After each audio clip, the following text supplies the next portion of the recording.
కందిసీను ఒకటే చెప్తున్నా, మీరెవరున్నా సరే మీ నాయకుడు జగన్ కూడా చెప్పు, మీ దగ్గర బ్లేడు బ్యాచ్లు ఉన్నాయో గంజా బ్యాచ్లు ఉన్నాయో అందరినీ తీసుకొని భీమవరంలో నువ్వు కోరుకున్న సెంటర్కి రా, నేను ఒక్కనే వస్తాను చెప్తాను.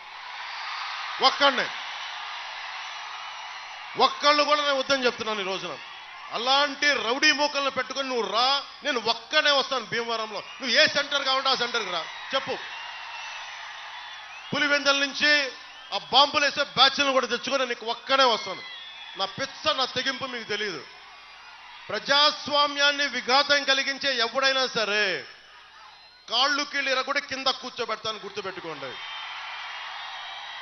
మీరేం దిగుచ్చారా? మీరు ప్రత్యేకంగా పుట్టారా? మీరు మిమ్మల్ని కొడితే ఒంట్లో నుంచి బ్లూ కలర్ బ్లడ్ వస్తా మీకు? ఒళ్ళు దగ్గర పెట్టుకొని మాట్లాడండి. జగన్ కూడా చెప్తున్నా, అమ్మా ఇంతమంది ఆడపిల్లలు ఉన్నారు ఇక్కడ, ఇంతమంది ఆడపిల్లలు ఉన్నారు కింద,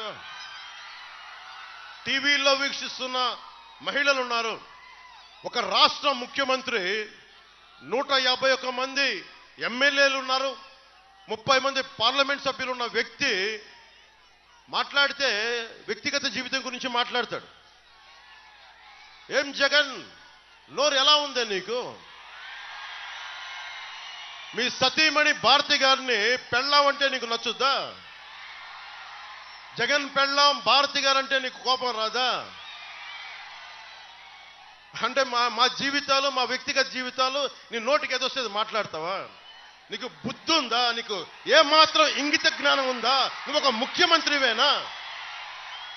అరే, ఎవరి జీవితాల్లో, వ్యక్తిగత జీవితాల్లో ఒడిదుడుకులు ఉన్నావు?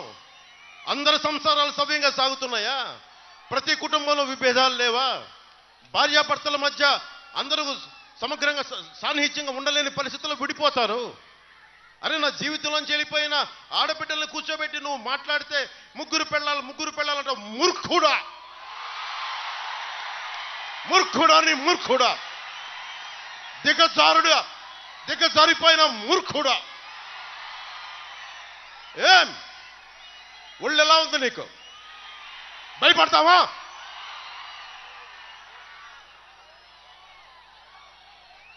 జాగ్రత్తగా మాట్లాడు.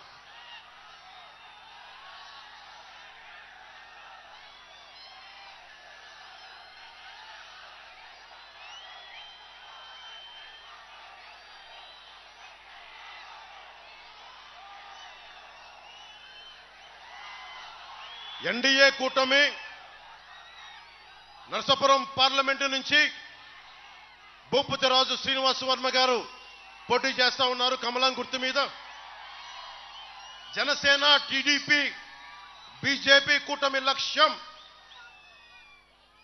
సంక్షేమంతో పాటు అభివృద్ధి లక్ష్యంగా కూటమి పనిచేస్తుంది. ప్రతి చేతికి పని, ప్రతి చేనుకి నీరు జనసేన, టీడీపీ, బీజేపీ కూటమి యొక్క లక్ష్యం.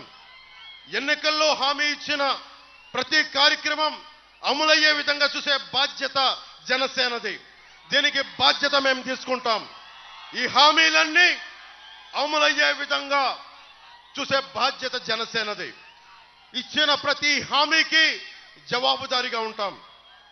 జనసేన, టీడీపీ, బీజేపీ కూటమి నదుల అనుసంధానం చేసే ప్రక్రియకి శ్రీకారం చుట్టి ప్రతి చేనుకి నీరందించి రాష్ట్రంలో వలసలు, పస్తులు లేని సంపూర్ణ, సమగ్ర, బలమైన స్వర్ణ ఆంధ్రప్రదేశ్ నిర్మించడమే మన లక్ష్యం.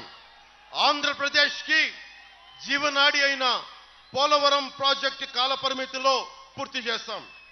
ప్రతి నీటి పట్టుని వాడుకోవడానికి సముద్ర పాలు కాకుండా చూడటమే కూటమి యొక్క లక్ష్యం.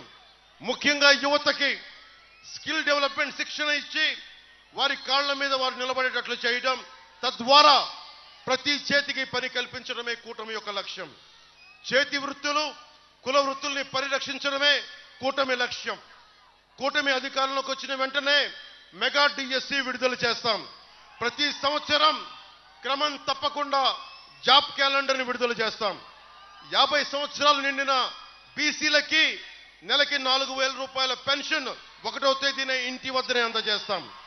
స్కూలుకు వెళ్లే ప్రతి విద్యార్థినికి 15,000 రూపాయలు ఎంతమంది పిల్లలు ఉంటే అంతమంది తల్లికి అందజేస్తాం. సంవత్సరానికి ఆడపడుచులకి మహిళలకి 3 గ్యాస్ సిలిండర్లని ఉచితంగా అందజేస్తాం. ప్రతి రైతుకి సంవత్సరానికి 20,000 రూపాయలు ఆర్థిక సహాయం అందిస్తాం. ప్రతి మహిళకి నెలకి 1,500 రూపాయలు అందజేస్తాం. మహిళలకి ఉచితంగా బస్సు ప్రయాణం కల్పిస్తున్నాం. దానికి ఆటో సోదరులందరూ భయపడాల్సిన అవసరం లేదు. మీ జీవనోపాధికి భంగం కలిగించకుండానే ఆ పథకాన్ని ముందుకు తీసుకెళ్తాం. పేదల కడుపు నింపడానికి అన్న క్యాంటీన్లతో పాటు డొక్కా సీతమ్మ క్యాంటీన్లను కూడా ముందుకు తీసుకెళ్తాం. ముఖ్యంగా బీసీ సోదరులందరికీ సోదరీమణులకి జగన్ వచ్చాక 34% రిజర్వేషన్లు, స్థానిక ఎన్నికల రిజర్వేషన్లని 24% చేశారు. కూటమి ప్రభుత్వం రాగానే తిరిగి 24 నుంచి 30 నెలలకి దాన్ని పునరుద్ధరిస్తాం. బీసీ, ఎస్సీ, ఎస్టీ, మైనారిటీ నిధుల్ని వారికే ఖర్చు చేస్తాం. ఎట్టి పరిస్థితుల్లో వాటిని దారి మళ్లించాం. ఏ ఉద్దేశంకి అయితే దాన్ని ఇవ్వబడిన నిధులు దానికోసమే ఖర్చు పెడతాం.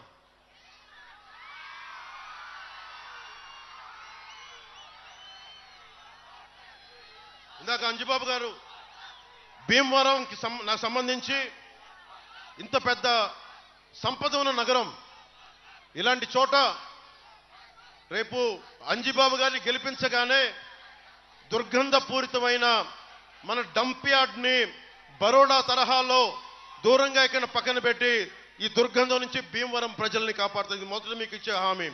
అలాగే అవసరమైన రింగ్ రోడ్డు కానీ, బ్రిడ్జిలు కానీ, రోడ్లు కానీ, మన వీరవాసరం మండలానికి సంబంధించిన సాగునీరు అవసరాలు, మనకి తాగునీరు అవసరాలు కానీ ఒక సరైన కాల పరిమితిలో దాన్ని పూర్తి చేసే బాధ్యత మనం తీసుకుంటాం.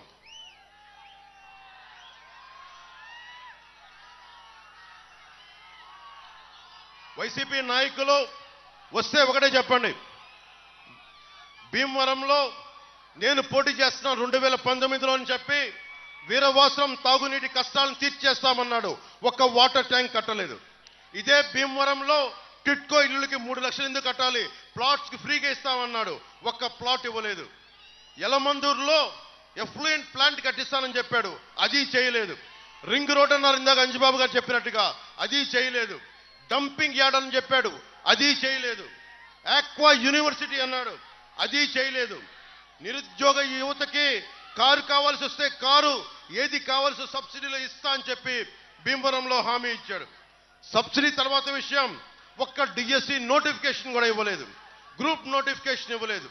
టెన్యూర్ మొత్తంలో ఒక కానిస్టేబుల్ కూడా రిక్రూట్మెంట్ కూడా ఇవ్వలేదు.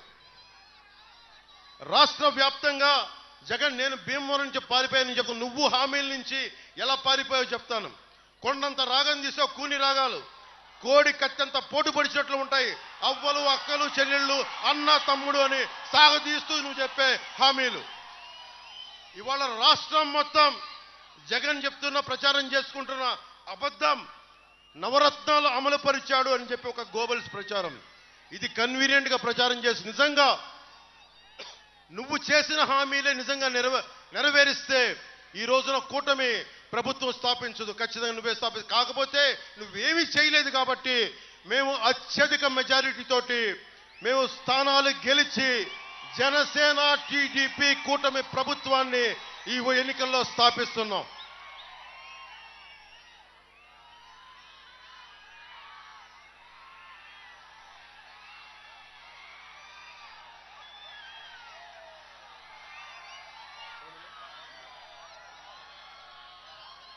ఈ వైసీపీ ఫ్యాన్ కి సౌండ్ ఎక్కువ, గాలి తక్కువ.